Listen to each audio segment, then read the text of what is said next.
Well, Ian, the newsstand, like you said, I swear. Well, my first comics, Marvel's Werewolf by Night, and Oh, Marvel's 2 I remember in 1. that one. I mean, I'm bringing it back. I'd love to mention the first comic where I decided I wanted to be a comic book creator. That was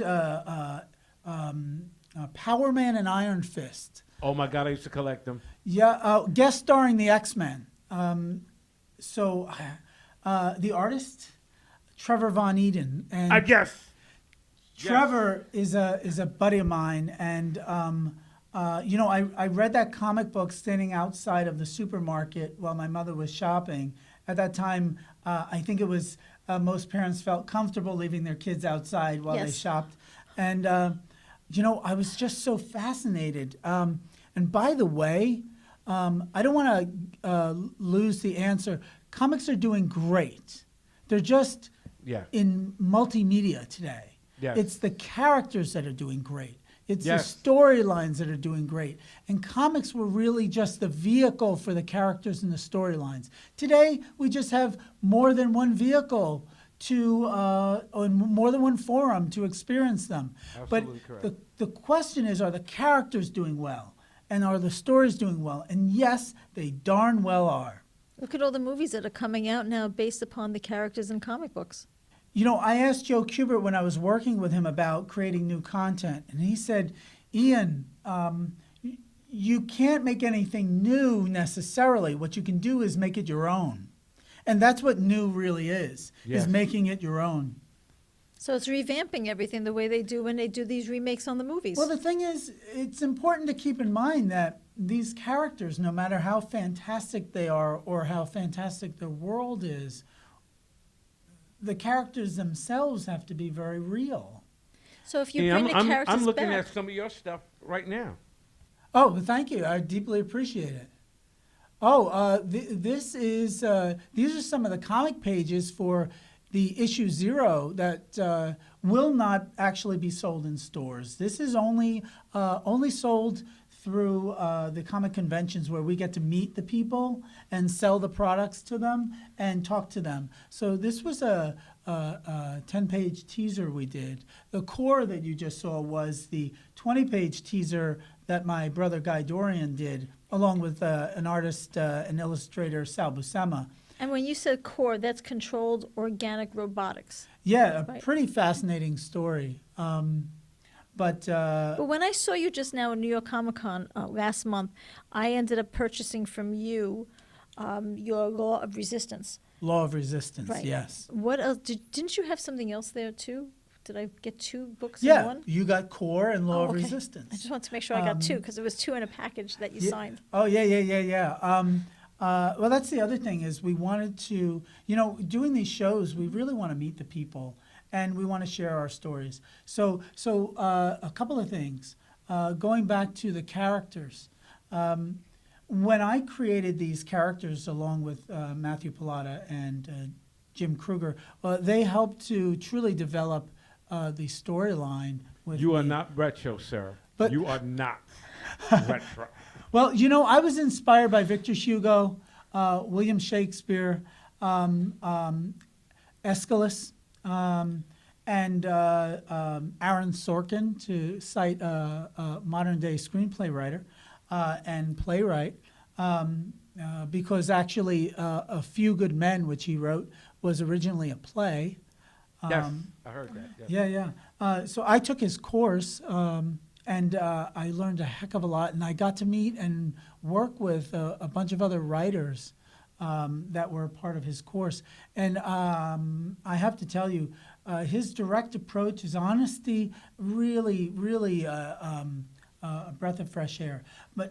That helped me a lot. But before that, I created Law of Resistance in a room, and we started off with one character, and I wanted a family. And the reason why I wanted a family, I come from a big family, but also I wanted something that allowed for the different voices to be heard. So a young child, a teen, an adult, a male, and an adult female, and how they perceive the same situation, Right, and how they deal with the same kind of conflict. And this allowed me a lot of diversity with the characters in that sense, in terms of characterization. And Law of Resistance is titled as such because there's it's a play on words. There's a resistance that takes over the kingdom, and our family are the king and his family. There's a coup d'etat because the king wishes to find a new location for his people because their world and its resources are destroyed and falling apart, the world itself. And he asks the head general and the head of the army and the military and the head scientist, head of R&D, to figure out a solution. So they design these costumes because they can't transport large ships. So they designed these prototype uniforms for people to don, to wear, so they could go to this sort of transport or teleport, if you will, to this other region. In the interim, the general and the scientists bring him into a lab and say, "Hey, King Aiden, we found a suitable place." And they show him a picture of our planet, Earth. And he says, "Is it inhabited?" And the general's response is, "What's the difference?" And the king says, "Well, there is a difference. And I'm asking you, is it inhabited?" And the general replies that, we have a stronger army. And the king says, "I'm not looking to destroy another world, but to save our own."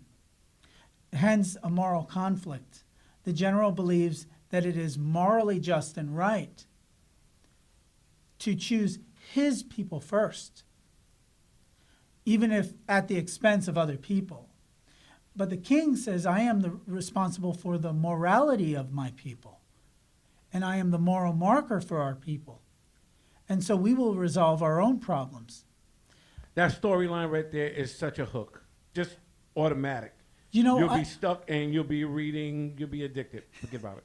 Thank you. Again, it's about these kinds of questions. As a matter of fact, that's why I refer to you. I mean, this is your daily life, right? And my daily life is resolving conflicts where I'm dealing with people who are arrested and charged with crimes, and some of them have done it, and my job as a criminal defense attorney, as a private attorney, is to resolve the conflict in the sense that either they're going to plead guilty, possibly to a lesser charge, and if they don't, then, okay, we have to go forward and take the case to trial and have them proven guilty.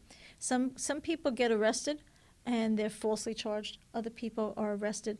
They actually did the crime. They have reasons for it. Sometimes their reasons are justified, at least in their mind, even though they are still committing a crime and breaking the law. And so my job is to, listen, you have to face some sort of a punishment. You did commit a crime.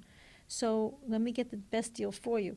So it's either going to be if you have a drug problem, and that's why you're committing these crimes. Okay, we have to resolve your issue. Okay, so it's not just go to jail, because you're still going to have the drug problem when you come out. You're still going to be an addict. So my job will be, let me get you a program so that we can resolve your issue. You're going to plead guilty to the crime, so, we resolve that part where there is, crime and punishment. But in the interim, if I can get you into a drug program that's helping you resolve your issue, so that when you come out, you're going to be a functioning member of society, so you're not going to have to go back and commit more crimes to feed your addiction. So I have to resolve that. And it could be any type of addiction, whether it's drug addiction, alcohol.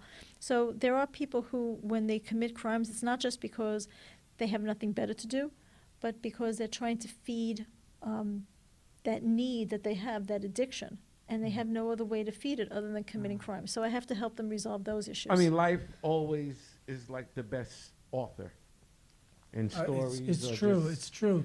I do have a question for you with regards to the characters and the conflict here. Yes.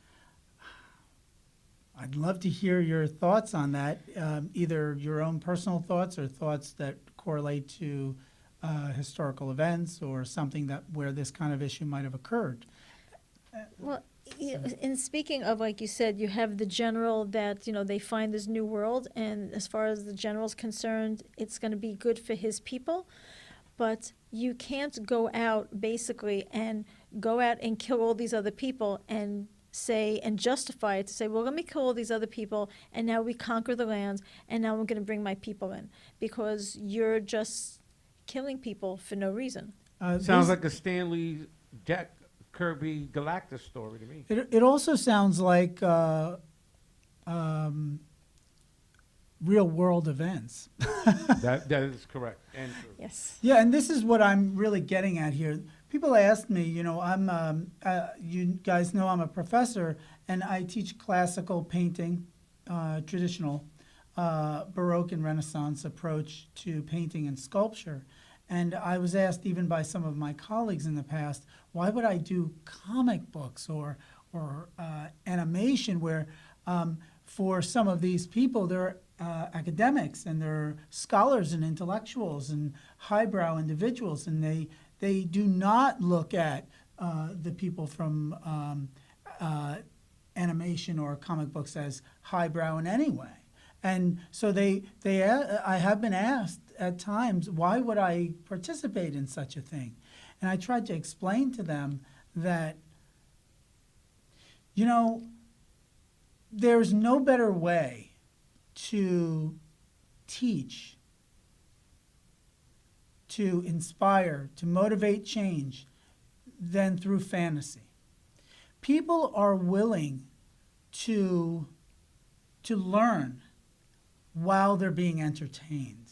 But they also don't realize they're learning while they're being entertained. Absolutely, you know, and that's why I did Law of Resistance. These are really important topics to me about power, control, the needs of people, meeting the needs of in particular, the hungry, the homeless, and the most endangered species on Earth, women and children, who I happen to think throughout the world, if we look at the world situations, child enslavement. This is why I created my own book with these other people. This is why I built a team to tell these kinds of stories. But you know, you get on the, you can tell a story about this, but how do you teach someone who's not ready to hear that kind of deep, serious, heavy duty, like a younger kid, about this kind of stuff? You Well, can't. You're going to lose them. Right. So But just like everything else, Ian, when we were growing up, we read the books. That's why people scoff at comic books. But there's a lot of us today that are in this industry, media, entertainment, regardless. But a lot of us have our foundation in literary and also, and unfortunately for highbrow, in comic books.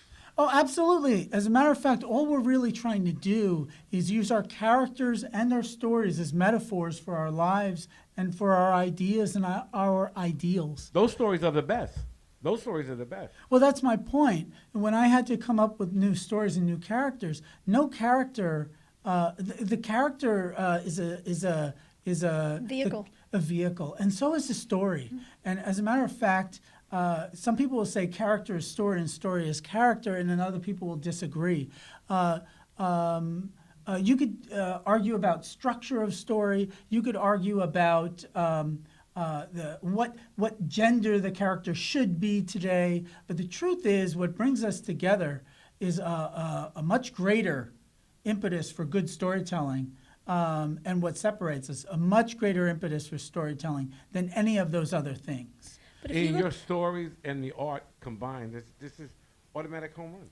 Thank you, thank you. I deeply appreciate it. And working on Law of Resistance was and still is. We're actually way ahead. We're on Son of Resistance, and we may even have another series after that. can I ask you, how did you come up with the name Law of Resistance for it? Well, I'm a big fan of science and physics and theoretical physics, as a matter of fact. Just to let everybody know out there, when I'm not drawing and creating comic books, I mostly read literature, but I also I read mostly science. Science fiction? No, science. Oh, science Like books. like journals. to the best of my ability. I read books on the history of individuals. I actually don't read a lot of fiction. I mostly read nonfiction. But I use that to educate myself on the ideas that I know are there, but maybe I don't have the language for it. So I read and I read and I read and I learn from all these other great people who've come before us. And I get a little something out of all of them, whether I agree with their philosophies or not. But you take part of that philosophy and you put it into your characters and into your stories. Again, Victor Hugo, Shakespeare, Ayn Rand, and many other, Poe. You could learn so much just from a short story.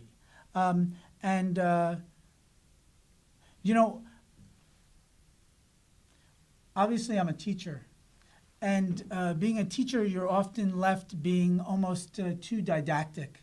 So turning it into an entertainment is, again, going back to earlier, it's palatable. And you reach a larger audience. And just because we make it easy to absorb doesn't mean it's less valuable as literature. And I apologize for those of you who are true literary great writers. I absolutely love you, and I love your work. But I have to say, it doesn't matter the format, and it doesn't matter the vehicle. What matters is the message. That's excellent. Pam, you said we were going to talk about some of the future projects, and there's some things you might be hitting the road and.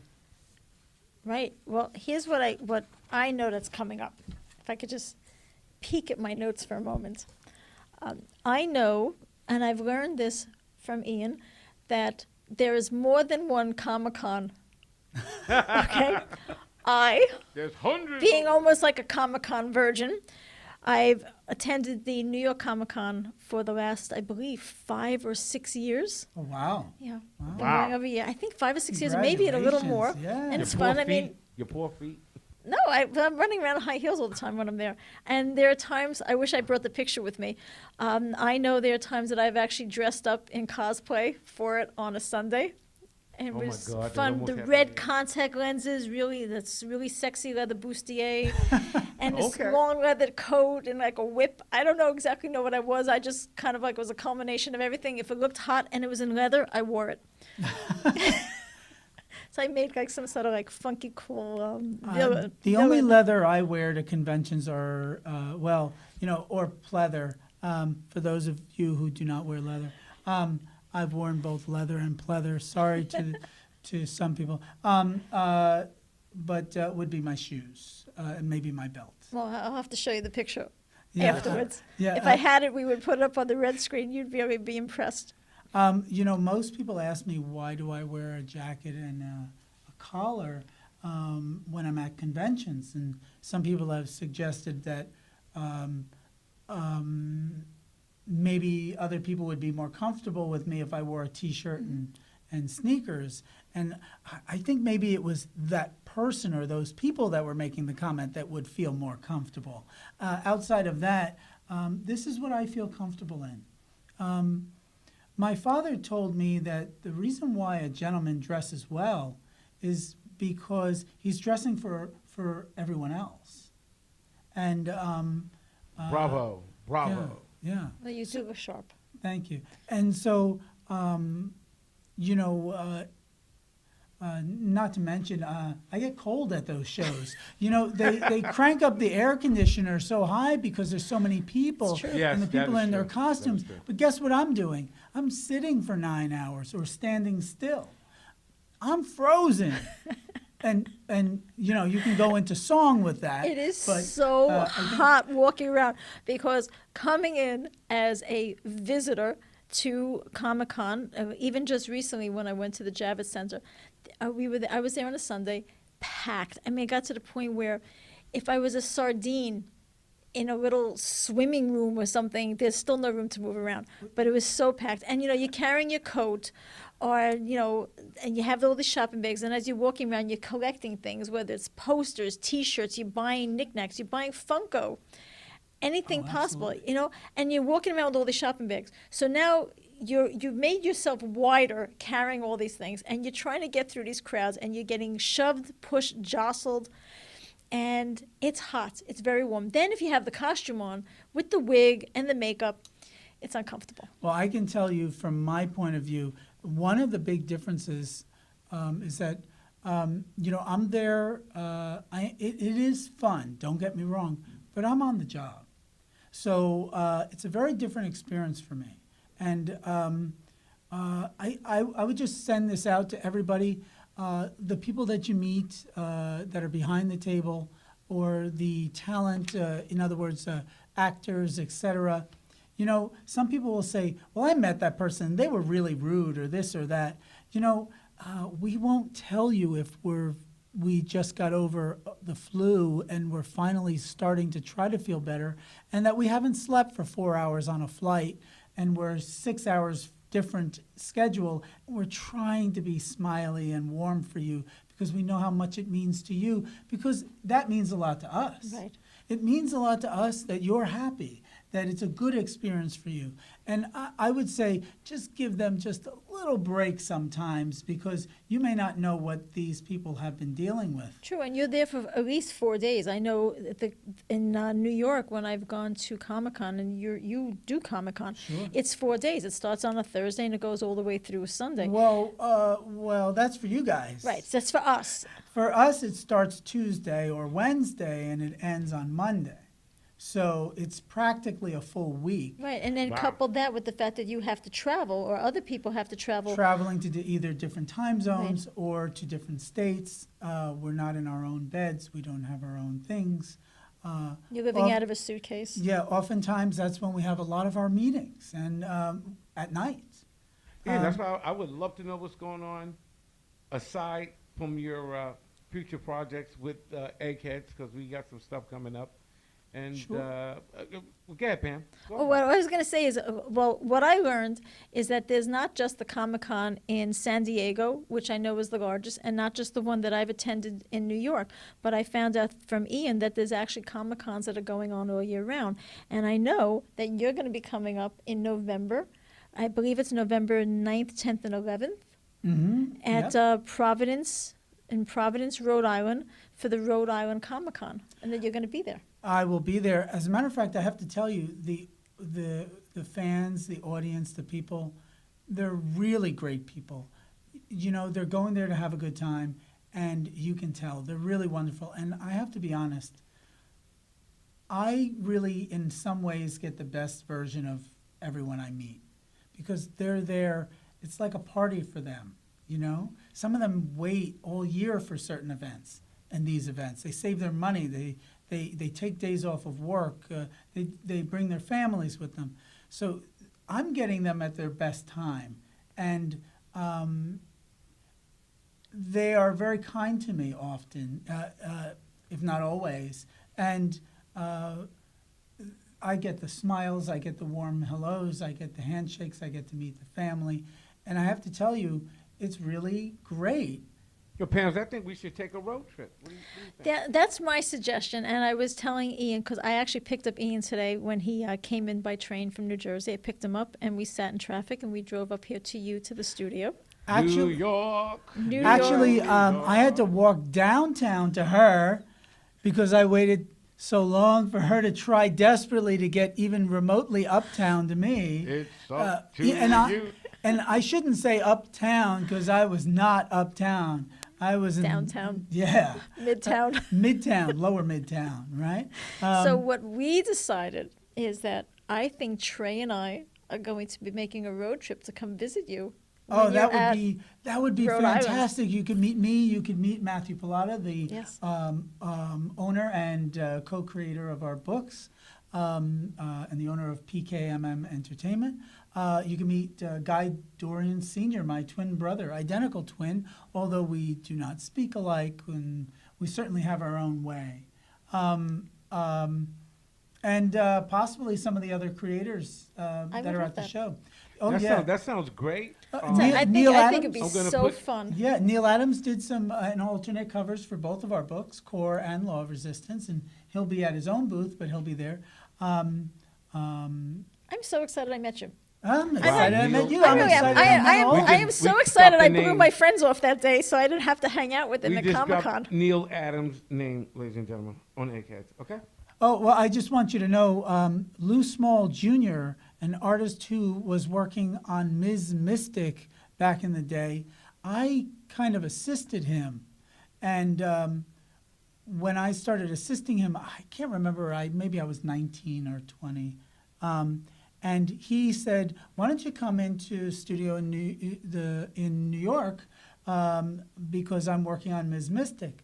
I said, well, sure, I'd love that. So he brings me in, and I realize I just went to Continuity Studios, and I'm about to meet Neil Adams. Now, I never told Neil this, and I'm Neil not Adams, telling ladies him and now. gentlemen. Neil Adams. But I was so nervous, and today I'll tell you I was so thankful to meet him.